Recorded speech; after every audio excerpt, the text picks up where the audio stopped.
চলে এলাম সোনারগাঁওয়ের শেষ পর্ব নিয়ে। এখানে আরো কিছু ঐতিহ্যবাহী জিনিস আপনাদেরকে দেখাবো, সবাই পুরো ভিডিও দেখুন। পুরনো জিনিস দেখতে কার না ভালো লাগে। এখানে যে জিনিসপত্রগুলো আছে এগুলো প্রায় 100 বছরের পুরনো জিনিসপত্র। এগুলো আপনি বাহিরে কোথাও দেখতে পারবেন না। এগুলো দেখার জন্য আপনাকে পুরনো কোনো জাদুঘরেই যেতে হবে।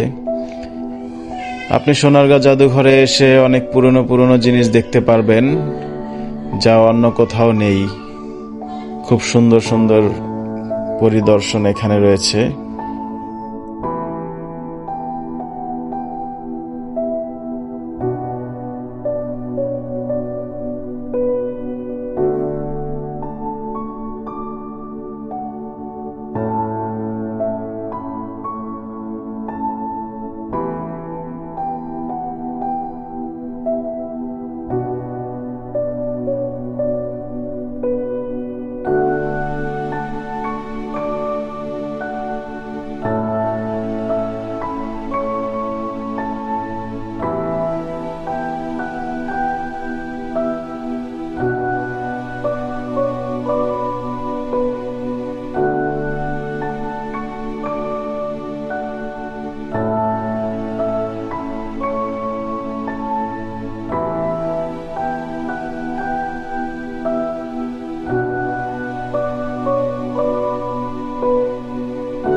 এগুলো হচ্ছে রাজা রানীদের অলংকার।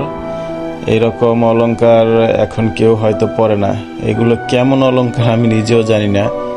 এগুলো হয়তো হাতেই পরতো, ব্যবহার করা হতো, চুরির মতোই মনে হচ্ছে। আর এগুলো তো দেখা যাচ্ছে যে পায়ে পরার জিনিস। এগুলো হয়তো পায়েই পরতো, কারণ এত মোটা তো হাত হওয়ার কথা না। জানি না এগুলো কিভাবে ব্যবহার করতো, কারণ এগুলো তো আমরা এখন দেখি না কাউকে ব্যবহার করতে।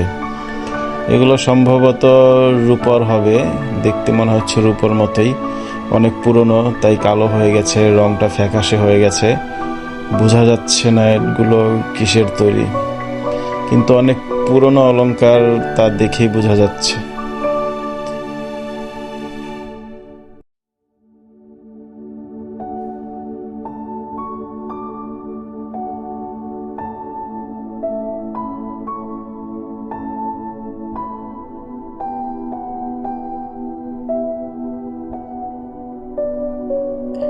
এখানে আরো কিছু আনকমন অলংকার আছে, অনেক বড় বড় অলংকার। এগুলো তাদের দেহটা কত বড় ছিল সেই অলংকারগুলো দেখলেই বোঝা যাচ্ছে।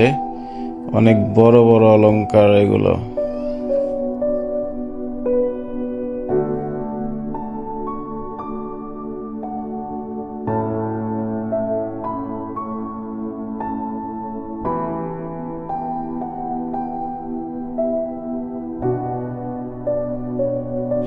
এখানের যে অলংকারগুলো, এগুলো আমি আগে কখনোই দেখিনি।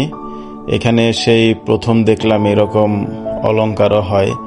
আগের দিনের মানুষ কেমন সব গয়না পরতো। দেখতে আনকমন হলেও জিনিসগুলো আসলে সুন্দর ছিল। এখন হয়তো এগুলো কেউ ব্যবহার করবে না, এখনকার যুগে এগুলো কেউ পছন্দও করবে না।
এই ছিল সোনারগাঁ জাদুঘর নিয়ে কিছু ঐতিহ্যবাহী জিনিসপত্র দেখানোর। শেষ করছি সোনারগাঁ জাদুঘরের ভিডিও। আপনারা যারা পানামনগর দেখতে চাচ্ছেন তারা আমার সাথেই থাকুন।